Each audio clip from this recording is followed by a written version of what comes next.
In last video we discussed about magnetic force on a current carrying conductor, right? So we discussed by taking one current carrying conductor there and we did some explanation on that, and we derived some expression on that, like by finding the total number of electrons in that and velocity of all the electrons in the conductor, like that. Okay, by introducing current density terms and other things, we come at an expression that is F means magnetic force or total magnetic force on a current carrying conductor is equal to I bracket L cross B. Right, where L is the length of the conductor or length of the wire and I is the current flowing in that conductor, where capital letter B indicates that it is the external magnetic field or applied magnetic field.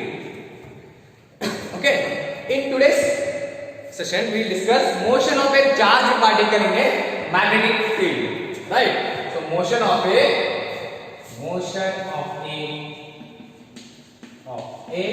charged particle, okay, charged particle in a magnetic field, right? So how the motion of charged particles, how it varies when the magnetic field is different or the magnetic field force is different, okay, how it attains, whether it attains a circular motion or a linear motion, or it what is the trajectory of the motion of charged particle when charged particle enters the magnetic field, or when the charged particle enters the applied magnetic field. Suppose some applied magnetic field is there and one Q charge is entering that field, then how it travels, means how it moves in that magnetic field, whether it takes a linear path, whether it takes circular path, or whether it takes helical path, whatever. So then we will discuss motion of a charged particle in a magnetic field, right? So before going that, I will explain it. So if I draw like this, that means a magnetic field is downwards, that is perpendicular to the plane of the paper, or so I am talking about this board, so it is on board. That means if I draw like this, the magnetic field is acting downwards. Downwards means it is going inside the board. Getting the point? It is going inside the board. So please remember that. And I draw like this. How? If I draw like this, means dot. It indicates that the magnetic field is upwards, and that is perpendicular to the plane of the paper or board. That means magnetic field is acting like this, or applied magnetic field is like this. Getting my point? So this is two cases. Okay, please remember this. And motion of charged particles in a magnetic force, right? Okay. First assumption. Let us make an assumption here. What are the assumptions here? So first, before coming into the actual concept of motion of a charged particles, let us assume some concept here. What is that? First, here uniform magnetic field. Assume uniform magnetic field. That means uniform means same magnetic field, right? So uniform andre ella kadenu same magnetic field ide anta artha. Okay, then second case, this one. What is this? The magnetic field is acting downwards and magnetic field is perpendicular to the plane of the board, or perpendicular to the plane of the board, right? Andre ee board ee tara idala, so I am telling you using this boards. Then magnetic field is downwards, means it is going inside this board and it is perpendicular to plane of the board, like this.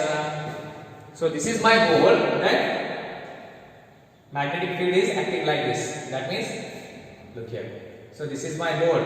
So magnetic field is acting like this. It is going inside the board. That means when you look at it in a 3D format, it looks like this. Okay? Ready? So, okay. Next is there are two conditions. So first we are assuming that uniform magnetic field as well as magnetic field is downward. That is, it is perpendicular to the plane of the board. Right? Second case. First. So in second we will discuss. Okay. Magnetic field and okay, so this is a circle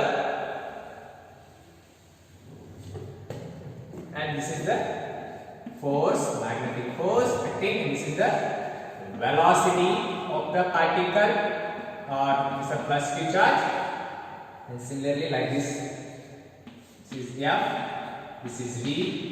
Okay, I will explain what is it. This is F and similarly this is V, this is F. Like this. This is F. Okay. This is the plus Q, Q, Q, plus Q. So what do you mean by this then? Okay.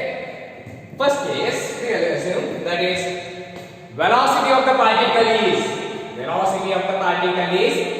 perpendicular to the magnetic field. Perpendicular to the magnetic field. Which magnetic field? Perpendicular to the applied magnetic field. Then our force is inverse. Why it is inverse? Okay, yak inverse agte. Okay, here centripetal force will act here. So what do you mean by centripetal force then? It is a necessary force to a body to be in a circular motion. Right? It is a necessary force to the body to attain a circular motion. One body circular motion alli attain agta ide antandre circular motion alli uniform agi hogta ide antandre so alli ಏನು ಆಗ್ತಾ ಇದೆ, there is a centripetal force is there. So why centripetal force is important here? Because it is draws, it attracts the body towards the center of the circle. I mean you are rotating like this. Okay, so that body will attract towards the center of the circle or center of the circular. Okay, so what it does, it tells us that the first velocity is perpendicular, right, is perpendicular to B. Then force is inverse ಅಂದ್ರೆ ಹೊರಗಡೆ ಬರ್ತಾ ಇದೆ like this.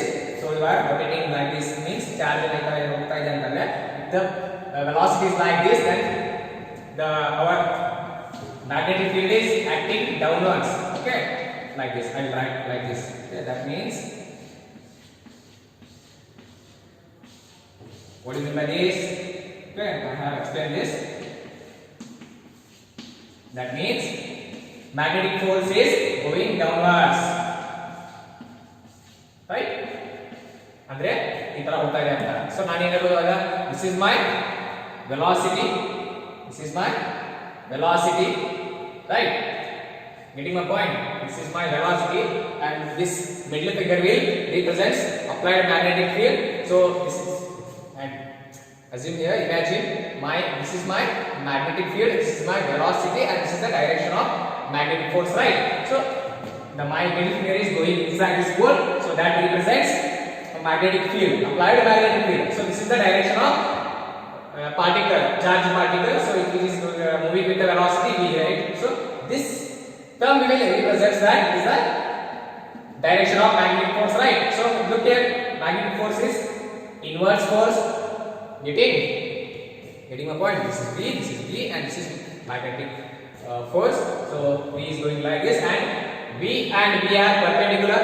Okay, V and V are perpendicular, 90 degrees there. So if the V and V are perpendicular, force is inverse. Okay, and we know that for charge, magnetic force is Q, it's V cross, right? Q into V cross and V cross, right? And if the force is inverse, then charge will enhance or it describe a circular motion. Andre twice it describe circular motion and charge particle ಈ ತರ v is perpendicular to b ಇದ್ದಾಗ ಅದು ಯಾವ motion ಅಲ್ಲಿ ಹೋಗ್ತದೆ ಇದ್ರೆ circular motion. It arrange circular motion ಅಂದ್ರೆ ಇದು ಸರ್ಕ್ಯುಲರ್ ಮೋಷನ್ ಗೆ ಮೂವ್ ಆಗಕ್ಕೆ ಸ್ಟಾರ್ಟ್ ಆಗುತ್ತೆ. Suppose okay this is our magnetic field. So magnetic field is the charge entering this magnetic field, then it enters the magnetic field, it attains circular motion like this. It attains circular motion, right? Getting my point? Okay, then second case. Okay, second case. Then what is the second case here? Okay, if v is parallel to v is component of velocity, means component of velocity is sin theta, v cos theta, like that, whatever v and okay. So component of velocity is parallel to applied magnetic field, right? Andre ee tara b ide and v is also parallel to magnetic field, right? Component of velocity is parallel to applied magnetic field, then there is no force at all. Magnetic force is 0. That means the charge will goes like this. Charge will goes like this without deflecting, right? Without deflecting, charge will goes like this and it attains linear motion. It attains linear motion, right? ಇದು first case ಆಯ್ತು. Second case ಏನಾಗುತ್ತೆ, v component of velocity is parallel to applied magnetic field, then there is no force at all. Why? Because while explaining the conditions of magnetic force in okay is equal to q v cross b. Okay, I told you that q v b sin theta, right? When theta equal to 0 degree and 180 degree, our magnetic force will be 0. And another case, okay, another case I told you that if the sin theta is 90 degree, then you get the maximum magnetic force there. And another case I told you that if the b and b are parallel and anti-parallel to each other, then there is no force at all. Because why? Because they are moving in same direction. Anti-parallel means right like this. This is parallel to right like this. Means there is no theta in between those two. This is v and this is v. Okay, parallel means there is no theta. Theta iroradilla. There is no theta. Means here theta is the angle between b and b, right? So there is no theta means theta equal to 0 degree. Sin theta equal to okay, sin theta means sin theta equal to 0 degree. Sin 0 is 0. Then q into b equal to 0. So there is no magnetic force at all. Why? Magnetic force, magnetic field and velocity of the particle is parallel to each other. And in another case, if magnetic field and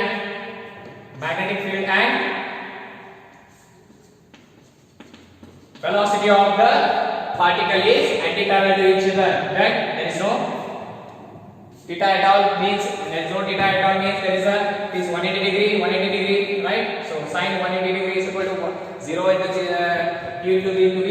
There is no force at all. Okay, so here also it represents the same. V is parallel to b means v is parallel to b, right? Getting my point? So this is v and middle finger will enter in bold and this thumb will represents the direction of magnetic force. Okay, and first case is perpendicular to b. Then we got that is circular motion. It means circular motion because of centripetal force. Okay, I will explain those values. I will explain in the next session only. Okay, so this first case b is perpendicular to b, right? In second case b is parallel to b. That means b is parallel to b. B is parallel to b. There is no theta between this v and b. There is sin theta. In magnitude form, we know that the theta is the angle between v and b. If the v and b are both are parallel, there is no theta in between that. So that's why magnetic force will 0 and it attains linear motion. It attains linear motion. Okay, so the resultant motion will be helical path. Okay, the resultant motion will be helical path. Why? Because it again goes like this. So this is B, and this is B. So like this, it attends like this. So this is the motion of, okay, this is the motion of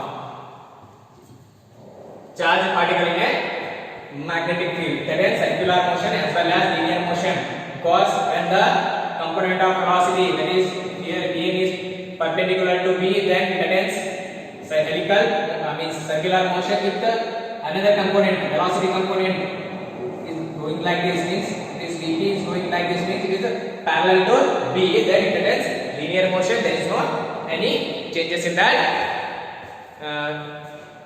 motion, right? There is no any changes in the motion. Okay, so linear path is covered and circular motion is also covered. Means while charged particle entering the magnetic field, linear motion as well as circular motion is covered. Right? It is covering the both motions here. It is covering circular. Look here, circular motion as well as when the VP is parallel to B, it is covering linear motion. Okay, na? So it is going like linearly, it is going and it is attaining same. At the same time, it is attaining circular motion also. So then I can call it as it attains helical path or helical motion. Okay, this is clear, right? So then, and we know that. What do we know? We know that for first case we have B is perpendicular to B. Then our magnetic force will becomes Q, V cross B, right? In magnetic form I can write like this: sin theta, according to this, sin theta equal to 90 degree, right? Then Q VB, right? Here magnetic force is inward force. Why?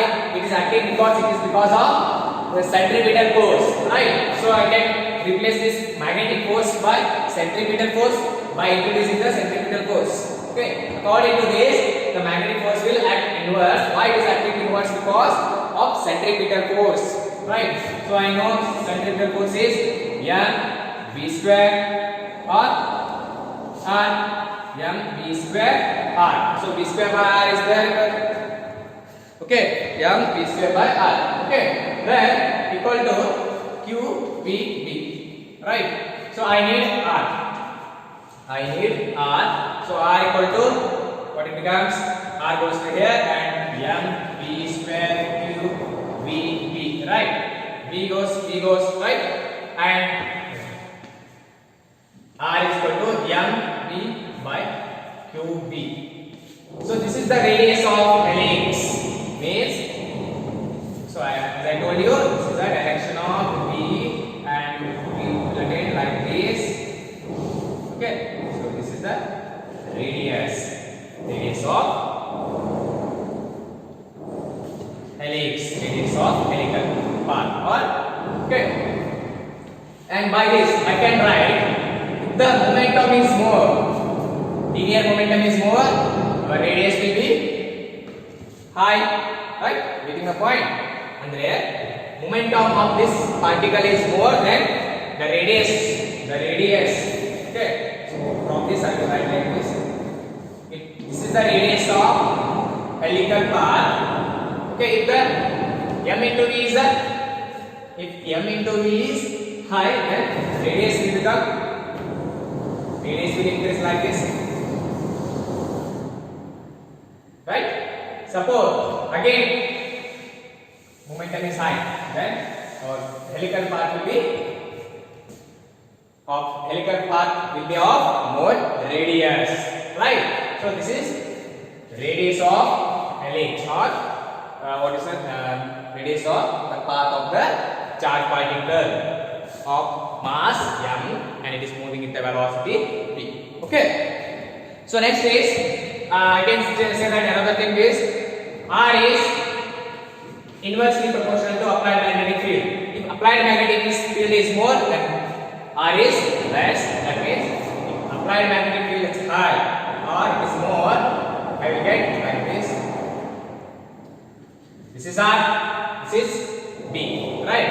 I am increasing magnetic field here, okay? I will get like this.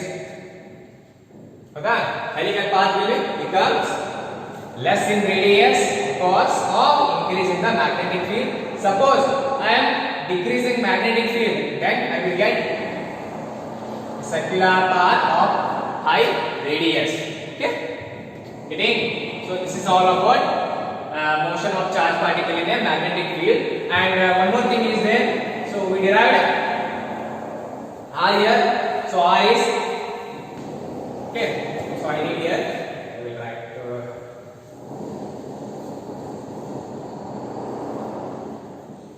Okay.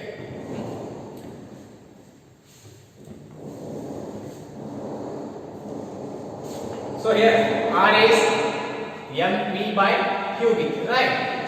mv by cubic. And I know that. What I know V, relation between linear velocity and angular velocity.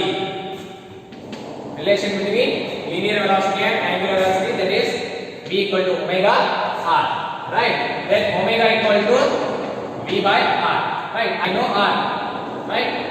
So 1 by means it becomes mv here and this qb and this is omega. V cancel and this qb by m. Okay. So what is this? It is angular velocity or angular frequency. So I can write omega as 2 pi m. Okay. Omega as 2 pi m. Okay. 2 pi m. Here I can write equation becomes 2 pi m equal to qb by m. Okay, I need f here. F means frequency or angular frequency, whatever. So frequency means number of oscillations per second, right? So number of rotations taking per second. Okay, when a charge particle is enter the magnetic field region, then how it is rotating? Oh, what is the frequency of that charge particle when that particle is in magnetic field? I need to know that one. Then rearrange the equation. By rearranging the equation, I got 2 pi. F equal to qb, q into b, where q is the charge and b is the applied magnetic field. So rearranging, I got this. F equal to qb divided by 2m, 2 pi m. So this is our frequency, right? So we know that frequency is the number of rotations per second or number of revolutions per second. Okay, how many revolutions that particle is taking in 1 second? So it gives the value that how many revolutions that a charge particle is taking in a magnetic field. Okay, so this is the circular motion. It is attaining the helical motion. Then how many revolutions it is taking in 1 second when the charge particle is in magnetic field. So right, this is F equal to qb by m. qb by 2 pi m. Right. Then I need time period. Okay, time period. Then what do you mean by time period? I know.